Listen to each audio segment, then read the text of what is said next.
Okay, I'm back. In regards to procrastination, which Mr. Pillai mentioned that he's struggled with that as well, I would say, especially with regards to long-term, lifetime, more big picture goals of achievement, which seem to be more often vaguely defined, like be maximally productive. It's strategically better to set deadlines, actually break down be maximally productive into precise components, steps, and then establish actual, exact, timed deadlines for each of those. That way your instant gratification monkey is confronted by your, psychological panic monster as deadlines come up. And your rational decision maker, so to speak, is able to take charge of the behavioral ship. Mr. Pillai mentioned, I think it was about 7 months since he's been exposed to Amendum's videos. I mean, for myself, it's been at least a few years, and gradually, as it sinks in more, it's not all conscious conflict that I would just put forth the fact that you're uncomfortable with your performance is good, but there is an extent to which I think you should be patient with yourself, for sure, within reason. So, now for the logic-only zone, the comment thread. I'll skim quickly through this until the point of misunderstanding. Suffering is essential for growth and development. That alone does not negate the fact that it's intrinsically negative value, character in itself. Without suffering, things would stay the same without changing. It is a catalyst for growth. So the growth and development you reference here, I'd like to be elaborated in sort of exactly what you mean. I mean, because as Alexander Zapata points out later, they vary in terms of what the definitions of that is. When you lift weights, your body suffers, but with endurance to suffering, strength and fortitude is gained. The same goes for emotional suffering. To endure emotional suffering makes one strong to the emotional suffering. That is, if the subject continues to endure, and if not, they're screwed, right? What doesn't kill you sometimes weakens you. If you do not keep up the exercise, then you experience decay and your strength can be lost. And many sentient organisms are simply not fit enough, so to speak, to keep up the exercise. So again, they're screwed. If you lock yourself in a room and do nothing, you will suffer cognitive and physical consequences as a result. Suffering and obtaining value. What is this value can be obtained here that you're referencing? Are directly associated and both necessary for life to develop and thus create meaning. Which, the first definition I pulled up, what is meant by a word, text, concept, or action? But I think that you're speaking more along the lines like value, a notion of value and thus create meaning. So can you please explain that? You could say suffering is bad in terms of murdering sentient creatures and eliminating other life. Why could you logically say that? What is the reason? That is acceptable, as we have the conscious ability to eliminate a lot of murder, but suffering is not the issue. However, there is also suffering in terms of getting injured or burned, etc. Luckily, our bodies can heal themselves in some cases, being frail to suck, but there is a lot of proof that nature is trying to help us with this problem. Nature is trying to help us. Why the personification undertone? That's not being nitpicky, I'm just curious. The ability to heal oneself is awesome. One might even say a superpower. I think maybe we should give nature a chance. What's behind the maybe we should? Besides that, apparently it's trying to help us with the problem. I'll hit this point again later on, so let's continue. And not throw the baby out with the bathwater and label suffering as bad. And Mr. Alexander Zapata, I have issues with your association. Suffering can build character, sure, but is not good for the sake of it. It's, as described here, a negative state of being, not simply affected. Getting injured or suffering, physical consequences, etc. You are thinking in everyday use of the word. When you state suffering is bad in terms of murdering, you show that you do not acknowledge the premise suffering is bad. You need to state what you think the source of bad is, if not suffering. I can point to my observations and knowledge of how the brain is able to create these states. What do you point to? Intuition? Preference? What is the nature of bad if not suffering? Don't tell an antinatalist he should not drop the baby with the bathwater. There would be no baby, you know. Haha. Please clarify what is this baby you refer to. I presume it is something that is a preference of yours and that you do not want challenged, so you are protective of your baby. Something irrational, I expect. Suffering implies a negative state of being. It is bad, and that is what is being discussed, not the myriad of situations which make suffering acceptable as ethical, which is nothing less than a utilitarian assessment of suffering. I agree. It still has explanatory power, this theory that suffering is negative, to describe these situations that you seem to believe are sufficient counterexamples to discredit the philosophy. It is what it is and does what it does. I did address injury in terms of suffering. Humans recover from incredible injuries. It is clearly not a perfect system. So that phrase, it's clearly not a perfect system. Pantheists would disagree, but I won't. But the fact that you mentioned it's clearly not a perfect system implies some sort of value weighting. What is the criteria, the logic-only zone, that you utilize in deeming it to be imperfect? And when does it become too imperfect or too disproportionately imbalanced towards the negative? If you do propose that's impossible, then why? But nature does accept accountability in this case. Accept accountability. It's just the fact that, in actual fact, it is what it was bred out of. I'll hit that in a minute. Some people are born with psychological or physical problems. These are often the result of bad genetics, pollution, drug use, and things like that. It's not entirely random, and many of these factors can be mitigated against. That means this is not nature's fault. We have to take personal accountability for that. I mean, bad genetics?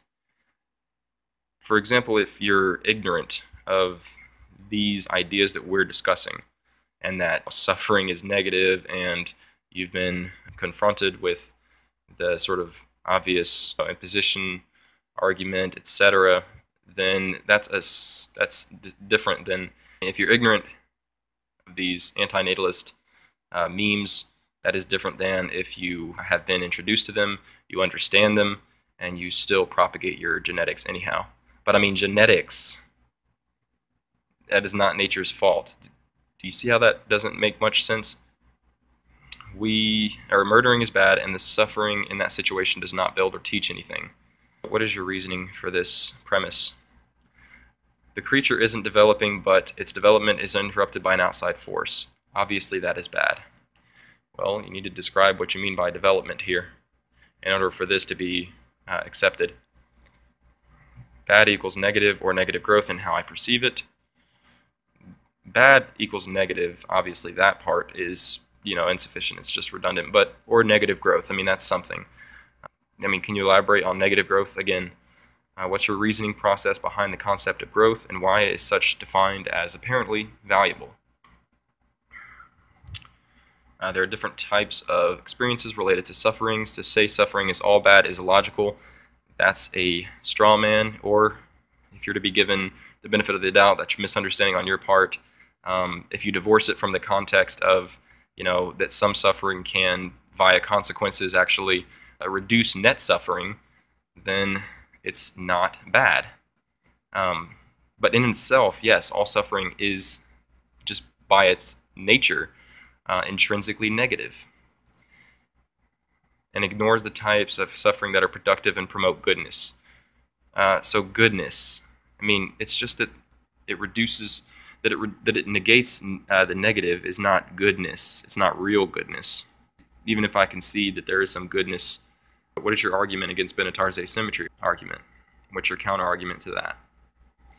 Such as learning a lesson from injury, muscle growth, strength of character, emotional strength, learning. To learn hurts, it does. Working the brain and body causes pain, etc. All essential and all necessary suffering for there to be growth and value in our lives. What is this value that you're speaking of here? Murder, injury, and mental / physical illness as a result of birth are different types of suffering, and we have to do what we can to mitigate against these. Why do we have to? I concur, but Though their existence alone does not mean that life is valueless because they don't feel good. That's not the proposition that life is valueless. It's that it is of negative value. Just because it's not of positive value does not mean it's valueless. That's a conflation. Conclusion, the enemy is not suffering but murder, injury, and quality of life upon birth. So what's the common thread between murder, injury, and quality of life upon birth? If not suffering that is associated with these, why are each of these enemies? And Alexander, your ethical system is arbitrary. Murdering is bad is an inflexible statement. No better than abortion is bad, in that it only pretends to do a one-size-fits-all. Killing Hitler early on would have been good under your definition of bad, and certainly under my definition of bad. I have a problem accepting your definition of bad. Negative is an experience, right? That is very much suffering, would you not say? But negative growth is very much based on your perception. Built out of expectation, it is a comparative assessment, not intrinsic. Negative growth is really arbitrary and can be defined differently by many people, unlike suffering. I mean, some people do attempt to redefine suffering or to imply some sort of, vagary, or that there's no clear phenomenon that is suffering that we can describe and that we can understand its quality and character, but we know what suffering is. So you think ethics is just opinion-based. Thanks for your thoughts on the matter. So, sort of a non-continuation of the chain of response. I see, might as well drop the pretense, come to be a very virtuous moral nihilist if you don't do so already. This is the point in which there is first indicated to be failure to understand due to, apparently, I did not use enough simple language in my description. So I'm going to read this, but I'm going to be more simple, or to simplify it. The fact that there is delayed gratification, that mechanism, that process, does not refute the fact that what you were delaying is a state of less suffering. When you delay gratification, that consequently translates into less comfort at that time. What is your argument against the fact that the reason for that can nonetheless be that you're doing so to avoid otherwise further greater suffering, greater discomfort? For example, short-term pain, I mean, with regards to exercise, right, which is a negative pain, negative value, as an investment for long-term gain, basically just the prevention of more pain in the future, so prevention of more negative. That does not mean that those negatives are not in and of themselves negatives. I mean, so this delayed gratification, which is the first sort of paragraph in this comment, do you still not understand that, or do I need to explain more? All right, and then I go on to a segment of the logic-only zone. So, quote, for life to develop and thus create meaning, which, again, is a separate subject, but yes, the existence of meaning, I mean, if you're speaking of, like, value, what are you referencing? What do you mean by that? Is that clear enough? Being frail does, this is another portion of the logic-only zone statement. Being frail does suck, but there is a lot of proof that nature is trying to help us with this problem. So being frail does suck, but the circumstances which enabled that frailty in the first place are consequences of natural forces of nature. So let's go to the definition. Nature. So the phenomena of the physical world collectively, including plants, animals, the landscape, and other features and products of the earth, as opposed to humans or human creatures. The breathtaking beauty of nature, of course, is the Mother Nature, Mother Earth, the environment, the universe. You go from simple to complex. Physics, chemistry, biology, evolution, the process by which different kinds of living organisms are developed and diversified from earlier forms, from the first originally reproducing DNA molecule, natural selection, those sort of processes. So those are, in that sense, culprit for the fact that we are frail at all, because we evolve this sentient function. All right, hopefully that is clear now.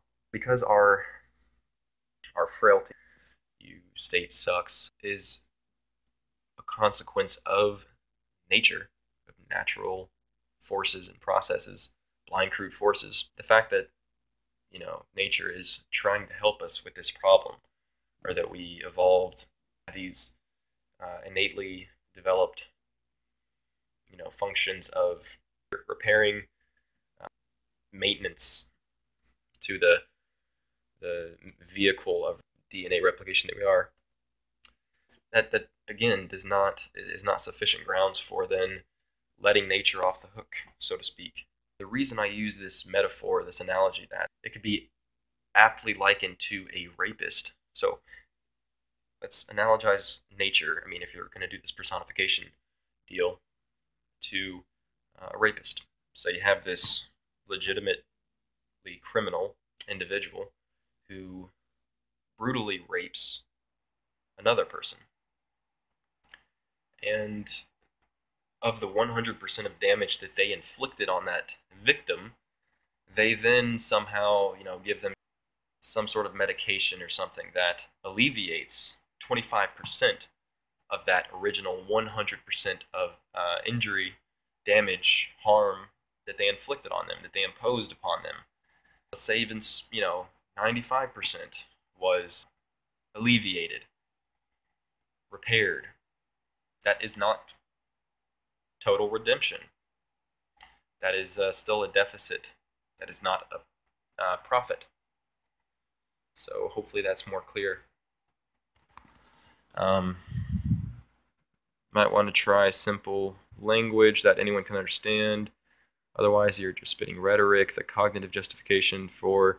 So then he, puts this forth, and I can make up random stuff that means nothing too. I was not doing that, so that is insulting. But now I've reiterated. I'm being open about this and open to dissection and so on. I'm not just.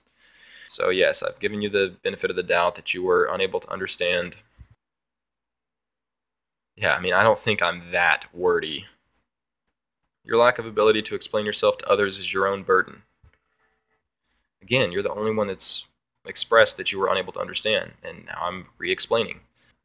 You should always be expressing yourself to someone as if you were to explain something to them when they know nothing about the topic or they lack your exceptional vocabulary. So you should always express yourself as if another person knows nothing about the topic or they lack your exceptional vocabulary.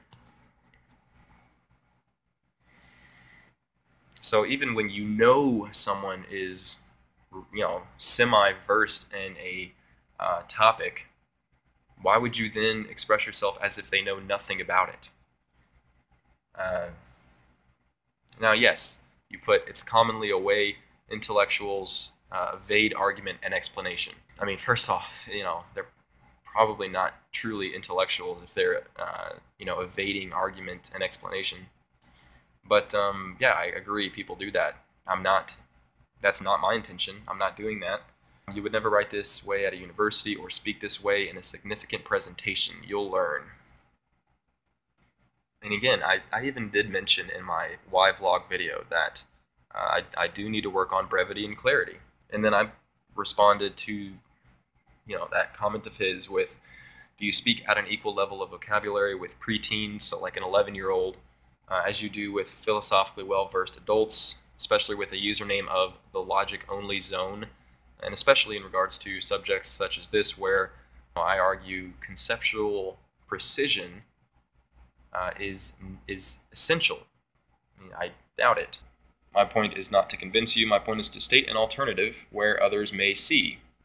If any of you have seen Secular Talk, who does it's like a form of new media, and you know what the neutrality bias is in certain corporate cable news networks is, I mean, that's what that seems to. Is this some sort of presupposed, mandate, no matter what, is that you just, need to state an alternative where others can see?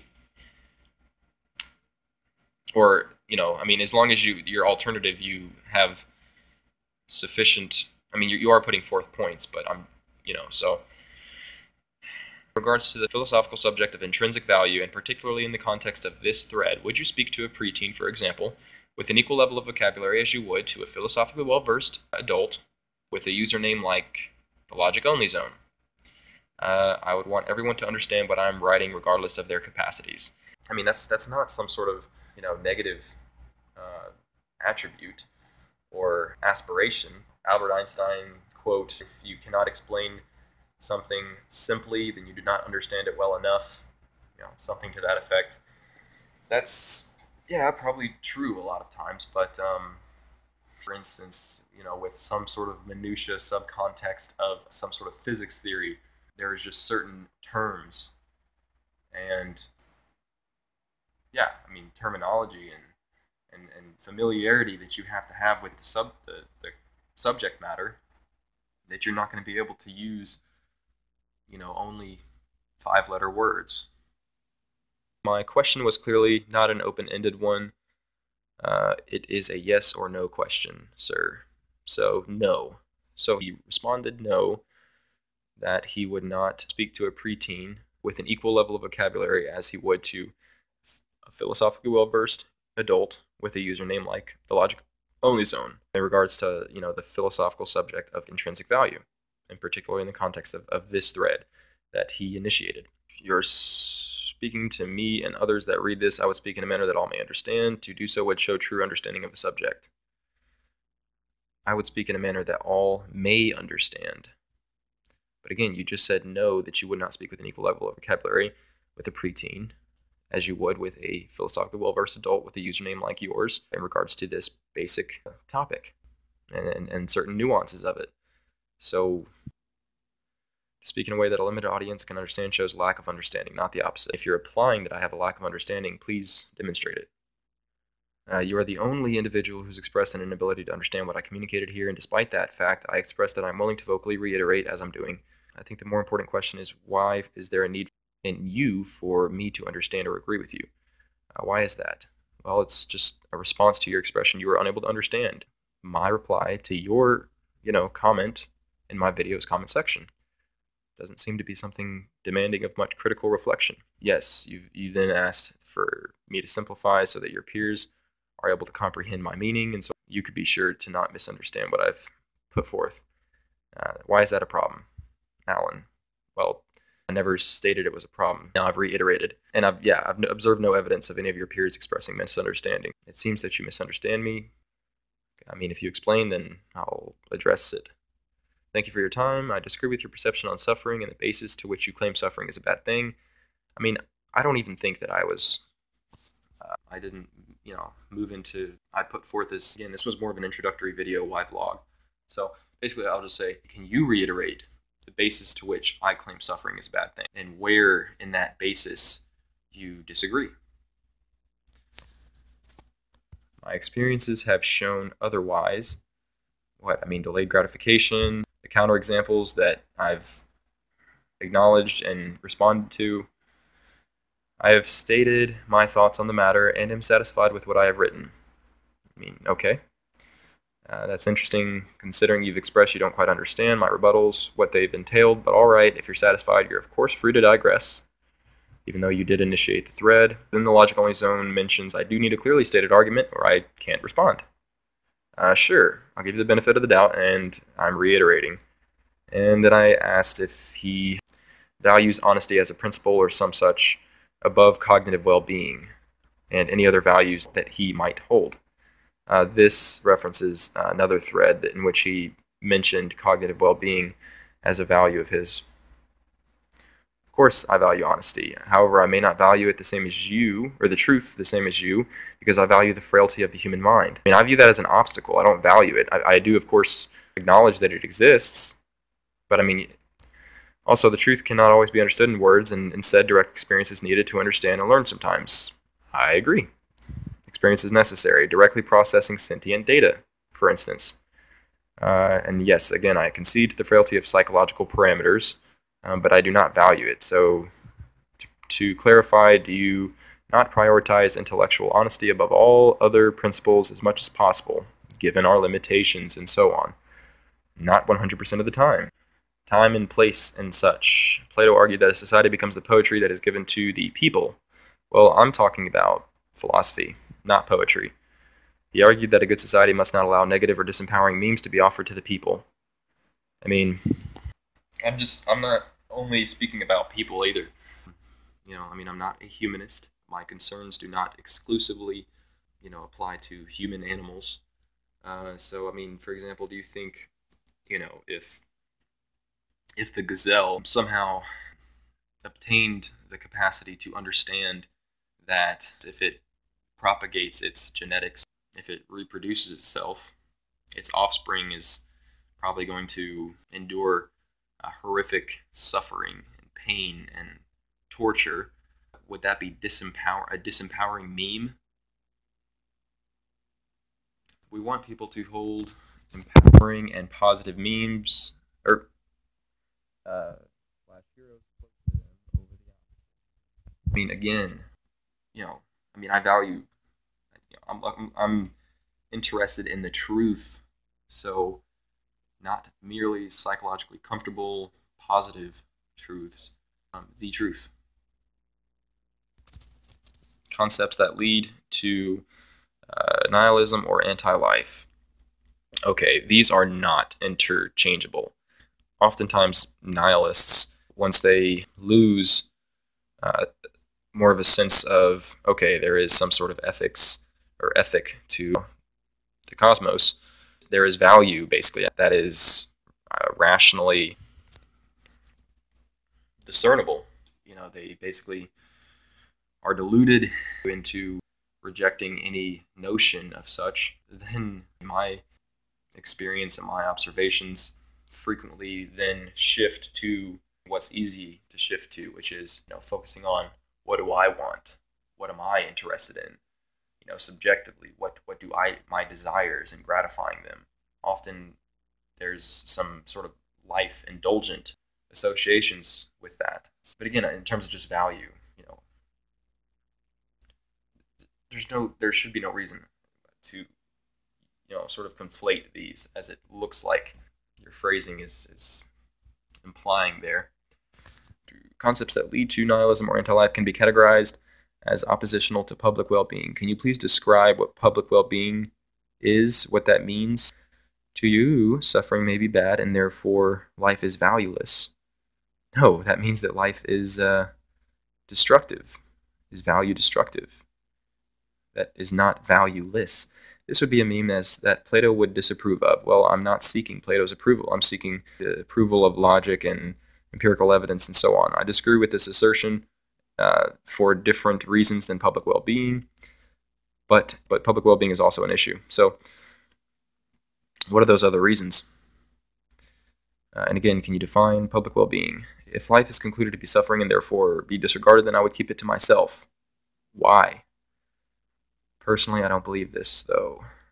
So I again ask, in general, as much as you can, do you try to hold intellectual honesty above other principles in terms of general priority? The answer is yes, so that's good. Okay.